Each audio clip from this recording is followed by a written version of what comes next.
Tasty tasty momo. আজ আমরা 3 বোনে মিলে বানালাম মোমো। তো প্রথমে আমরা মোমোর পুরটা বানিয়ে নিয়েছি। তারপর আমরা মোমোর জন্য বেলে নিলাম ময়দাটা। তারপর সেটাতে যে বোন বানাচ্ছে মোমো, আমরা 3 বোনে মিলে মোমো বানালাম এবং স্টিম করার জন্য একবারে আমরা সেট আপ করে দিচ্ছিলাম। তো তোমরা দেখতেই পাচ্ছ এই মোমোটা আমি বানালাম তো মোমো স্টাইলে।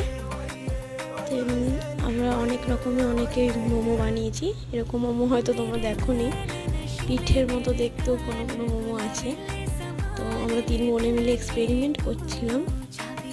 তো তোমাদের ভিডিওটা কেমন লাগলো অবশ্যই কমেন্টে জানাবে। আমাদের স্টিম হয়ে গেছে মোমোগুলো, এবং এরপর আমরা সার্ভ করব।